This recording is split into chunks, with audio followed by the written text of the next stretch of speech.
Assalamualaikum warahmatullahi wabarakatuh. Oke, perkenalkan nama saya Jendro Saifuddin dengan NRP 3 digit belakang yaitu 32098 dari kelas 1 Teknik Komputer D.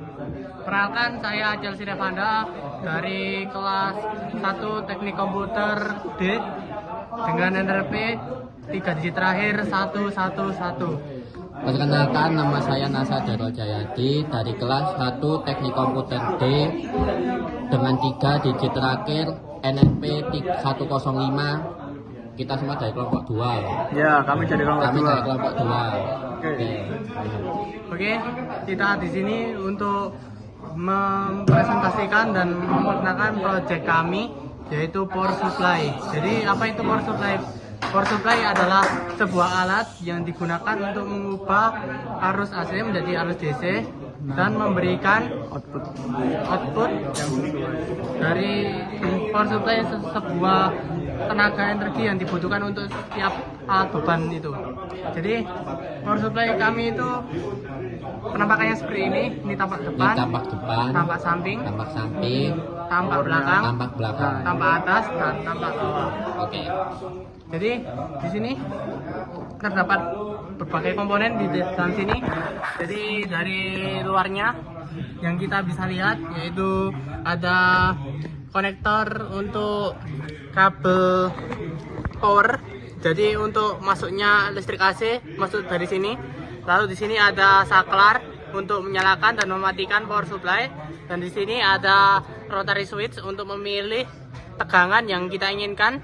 Lalu di sini ada banana plug untuk memasukkan jack banana untuk menghubungkan ke beban.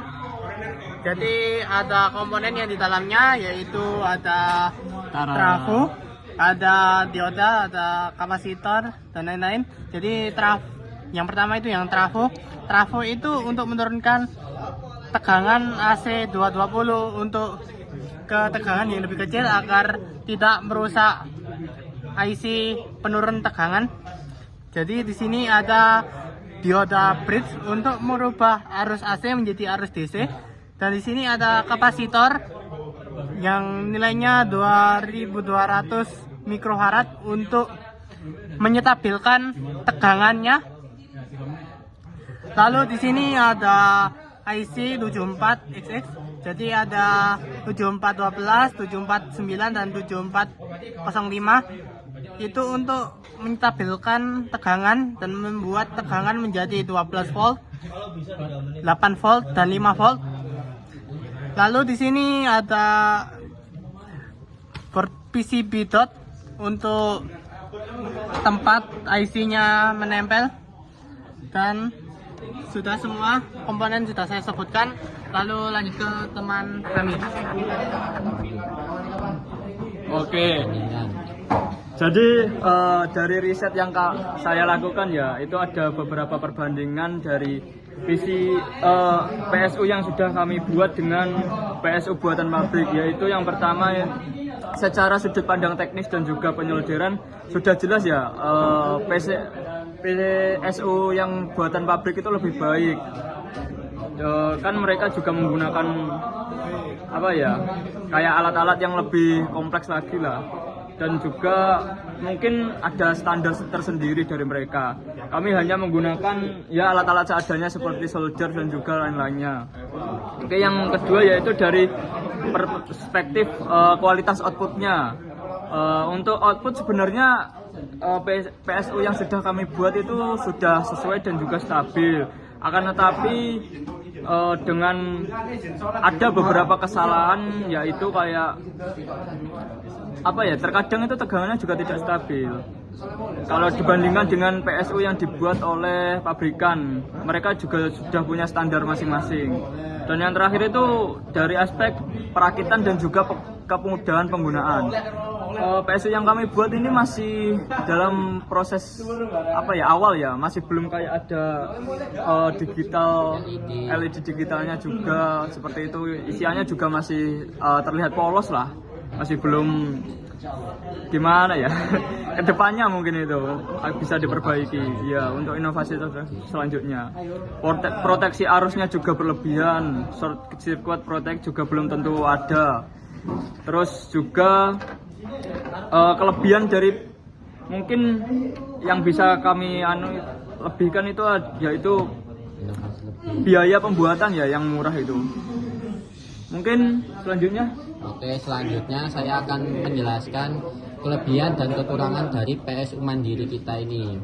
Mungkin untuk kelebihannya, yang pertama itu biayanya itu murah, biaya dari komponennya lebih murah daripada kalau misalnya kita beli langsung dari pabrik PSU-nya. Kita kalau beli komponennya satu-satu itu lebih murah.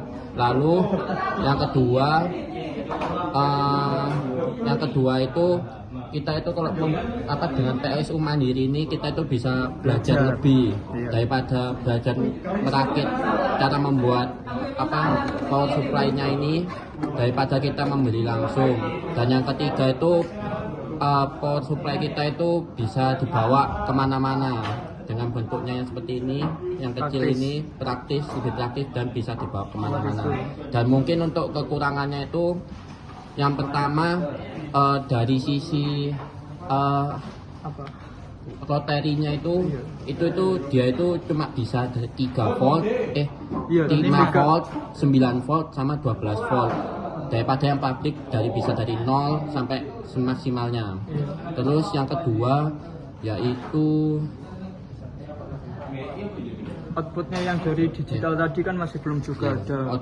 Output dari digital. Kita harus mengukurnya menggunakan alat kayak multimeter secara manual sendiri. Lalu yang ketiga juga mungkin dari tampilannya ini polos, mungkin agak polos, kurang menarik ya daripada yang sudah jadi beli di pabrik. Oh ya, panasnya juga berlebihan. Iya, ini. panasnya juga berlebihan.